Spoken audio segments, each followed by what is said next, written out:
phone book company has settled a lawsuit over its placement of a Montana restaurant in the animal carcass removal section of its Yellow Pages. A listing the restaurant owner says cost him customers and made him the butt of jokes. And now to the weather with Travis and Ethan. This is Monster Comic Reviews with our weather edition. First up, we have Animal Man with extreme violence and a slight chance for dismemberment. What'd you think? I'm enjoying the book. It and Swamp Thing kind of bleed together to some degree. It feels like it needs to get going though. I don't know, it feels to me like we're spending a lot of time spinning our wheels, which I think I've said multiple times about Animal Man. Animal Man, yeah. I do like the ending of this. Is my favorite part of the book. Where it's like, everybody starts getting taken out. It's like, what the hell's going on, you know? And the fact that it's, we're going to spoil this, but it's been 2 weeks since the book has come out, so I'm not about Grodd and his gorillas have somehow survived the rot. So I'm curious to see, do we have a team up with Gorilla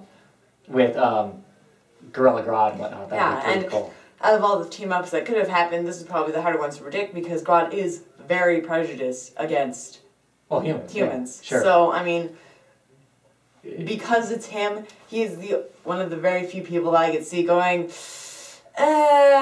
maybe not. Maybe not. I'm doing okay. You're screwed because Rod's going after you. Yeah. There is that. I think it's pretty funny that all the characters that Rob Liefeld was working on got shredded. Yeah. In this, that's great. We all kind of debating on whether or not this is some sort of personal vendetta after the whole internet stink that was going on with Scott Snyder and Rob Liefeld. Seems how Scott Snyder and Jeff Lemire are good buds on this stuff. That they took that opportunity to rip Grifter's head off and whatnot. So that's stomp on Deathstroke. That's pretty funny. That's pretty funny. Yeah, it was an enjoyable comic. I'm getting a little fatigued of the way the book looks, though. I don't know that I'm a fan of the art. Really? I mean, I like Steve Fuchs' art as a general rule. I'm tired of Rot World. I'm tired of the way everything looks the same. The background just perpetually looks the same to me. And so I think I'm getting tired of that. So I guess I'm looking forward to just moving around to having some scenery that doesn't just all look the same. The background to me just is all the same color, and so that becomes fatiguing to my eye after a while. Well, yeah, I know what you mean. To some degree, I'm sure it's kind of supposed to do that because it is desolate, so there's really nothing left. And I agree with you on the needs to get going aspect. I mean, we've always kind of had that with Animal Man, but really, I wish both of them, both Animal Man and Swamp Thing, would spend less time going around going, where's my loved one? And more time actually getting to doing whatever they're going to do to save said loved ones. So, that's kind of annoying to me. Yeah. Agreed. I just feel like they didn't need to take an entire comic to do that. Right. So, what are we going to give this comic as a rating? I'd give it solid 3. Yep. 3 stormy storm clouds. Yeah, 3 stormy storm clouds. Okay. Next, we're going to talk about Avenging Spider-Man number 14 with Mighty Dinosaur. What'd you think? Oh no, this comic, it was okay, I guess. The banter between Moon Boy and Spider-Man was just kind of stupid and cartoony. It feels less like they should be marketing it towards everybody, more like they should be marketing it towards 8-year-olds.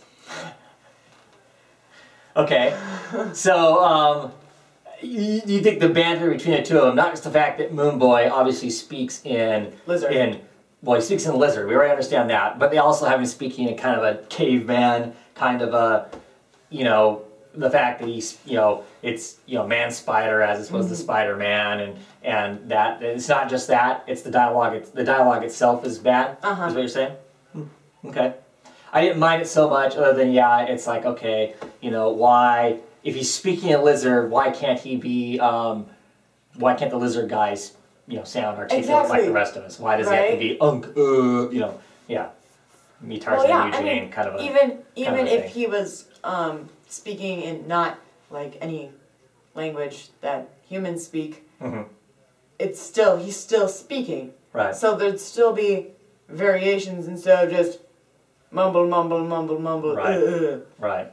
So. I love the art in the book, though. Yes. The art was very cool. The art was awesome. Yeah. I mean, it was fun watching them dance around dinosaurs and whatnot. And there's some funny parts in there, too. It's like, oh, yeah, sure, it's not just dinosaurs. There are mutated dinosaurs. You know, it's yes. Velociraptors who spit fire. Yeah, you know, I mean, it was, you know, parts that were pretty fun and whatnot. Better than the last Avenging Spider-Mans we've read. Yeah. Of course, how can you not get better than the Hypno Hustler, right? And Deadpool. Yeah.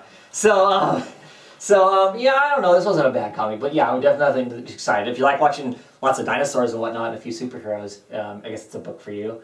Yeah. The art was cool. Like I said, the art was cool. I'm looking forward to the next issue just for the art purposes, I guess. This book, title as a whole, is quickly on my cut list. Yeah. Now, I think I'm picking up a couple issues when we go into the Marvel Now, you know, baloney, because there's supposed to be a consistent writer on it. We'll see what that consistent writer's like, and then we'll drop it because it's not a cheap book. And I don't know, the last like 5 issues have been pretty sad, haven't they? Yeah. So that's where we're at with that. I mean, I don't know what we want to rate this one in particular.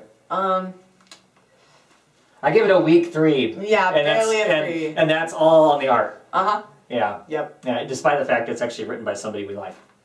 It's written by Colin Bunn. Yeah. So, but this wasn't an enjoyable book as a whole. Well, it was. I mean, nice eye It was candy. enjoyable, but it wasn't good. Yeah, I wouldn't recommend it to anybody. Nope. Unless you just really love dinosaurs. Yeah.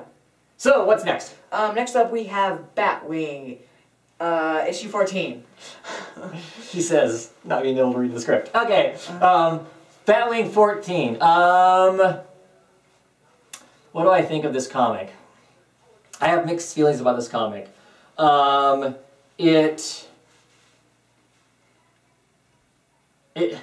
don't know, it doesn't seem to have a whole lot of, it seems very simple, plot-wise. Seems very straightforward. Yeah, it feels almost... It feels kind of go hunt, kill skulls. Yeah, it's very phoned in kind of a feeling to it. And so I don't know that,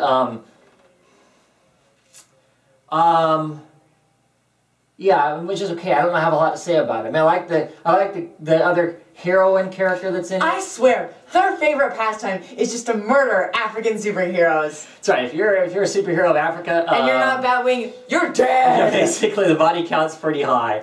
Yeah, they introduce them. Look, new hero. Look, new hero. And they're all really cool heroes too. And right. they all seem really unique, and they all seem like they definitely have intricate and pretty well done backstories. And then they're dead. Well, she gets gutted like a fish. We don't know. She may not actually be dead. Well, yeah. But it looks pretty much like she's dead. With the history of this comic, it wouldn't be surprising if she wasn't. Yeah, yeah, not bad. I mean, you know, it tells a little more of his history and the traumas that go on in Africa, and I appreciate the fact that they continue to use some of that stuff because it needs to be an Africa-centric book. I mean, that's, in my opinion, what it needs to be. Otherwise, is they might as well not have the book. I mean, that's its hook. And, you know, so it has some of that, but it is not, yeah, it was very straightforward. It was very bland. Yeah, you know, so the art was inconsistent. Pencils all by Marcus too, but there were at least 3 inkers on the book, I believe. Yeah. And so as those different inkers did the different pages, it was kind of inconsistent. It would change stuff. I mean, you could still tell who everybody was. Oh yeah, yeah. But it's still not that problem. But it still felt like it was somebody else weird. did the art throughout. Yeah. So. Anything you want to say about it? Not that you didn't say. Okay. So what are we rating this book? Yeah, 3. Very weak 3. I liked Avenging Spider-Man better. Oh, ouch. Just saying. Next, we're going to talk about Defenders, number 12. This book is over. I like this book. I like this book a lot. Yeah. It was really good, even with the ending. And usually I hate the kind of ending that it was. It's just like, really? It just seems like cheating. But with this, because it's what it is, and with the wish machine and whatnot, it doesn't. Yeah, they kind of reset things and it's okay. Yeah. I wasn't sure I was going to think of that either, because I kind of heard that was the case, that it was probably going to be that sort of a thing. It makes sense for what we're dealing with and whatnot. Actually really enjoyed this run, this comic, 12 issues. You know, I think it hit its stride at about 6. I think it kind of struggled. Really took off. Yeah. I love the idea of it, the ideas that are in it, the whole idea of why Earth's the way it is, and why it has all the heroes on it and whatnot, was just a really cool, really fun read that we'll never hear from again. You know, the whole concept is just something that it felt very quirky and very bizarre. To me, it's Matt Fraction's wheelhouse as far as that kind of oddities and whatnot. Really so I mean, how can you get better than Frankenstein, Hitler, and killing the king of the Black Panther, killing the Black Panther? Yeah, yeah. So like I said, it was I really enjoyed it, and I really like this issue. And I like the bizarre way that it ended, with them kind of, you know, doing sort of a reboot as far as the whole thing goes. And so, you know, I would, you know, do you got anything you want to say about it else? I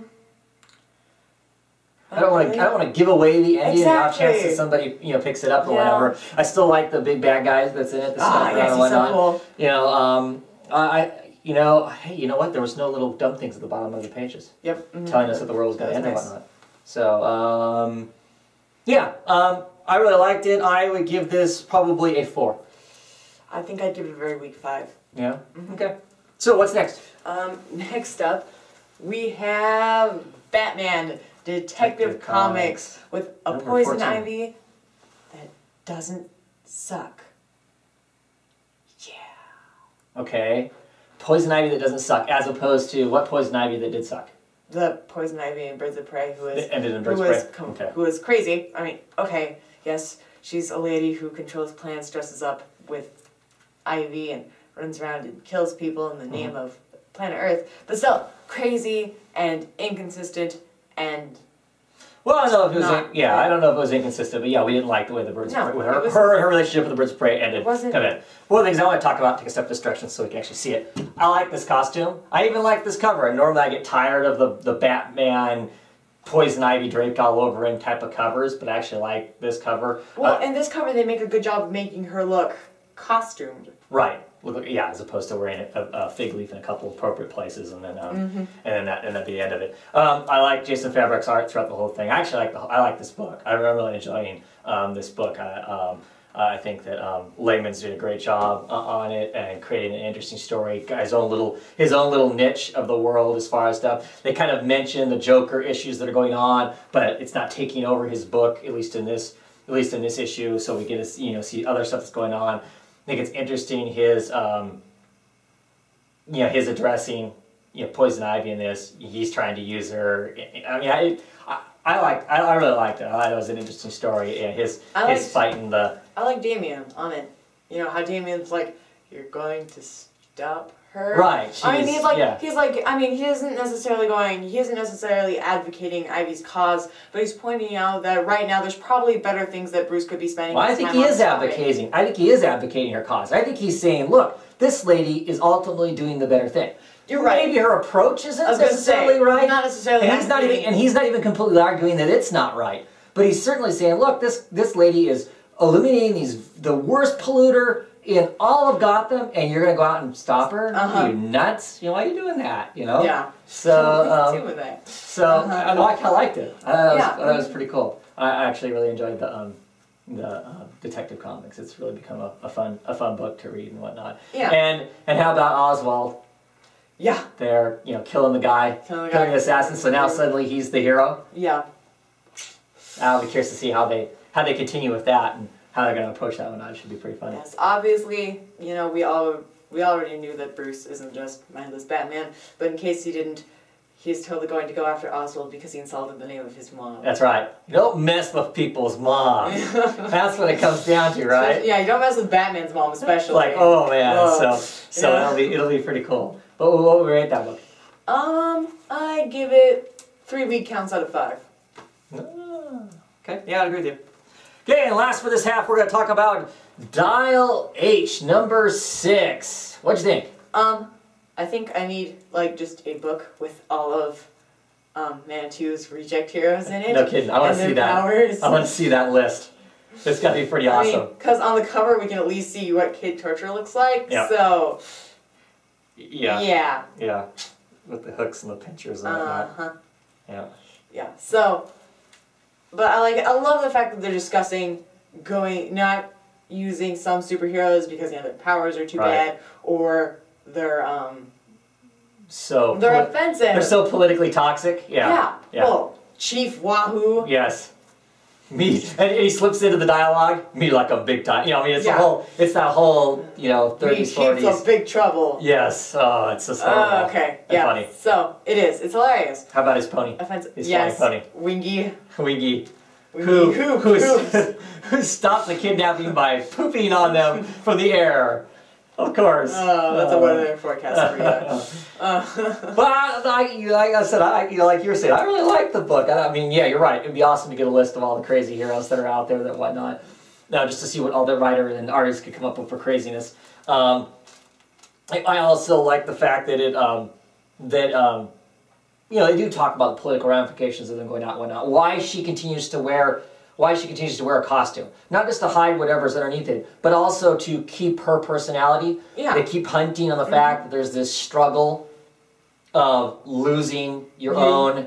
Falling asleep as your hero. And you're dreaming their dreams, which are really frightening and whatnot, about how they only did that once, and that was, it. Worse enough. I mean, granted, I think to some degree this is probably a filler issue before we hit the next, arc of whatever else is going on. They're going to go charging out after this other dial that they found and stuff. But it was a good filler issue. Oh yeah, it definitely was. And I even like the I even like the art in it, and I don't think the art is the artist that's on the cover. They say it's Sanaloco, and I don't think that's what it is. I want to say that's somebody else, and I'm going to open it up and look to make sure before I say, because I could be wrong. But I think that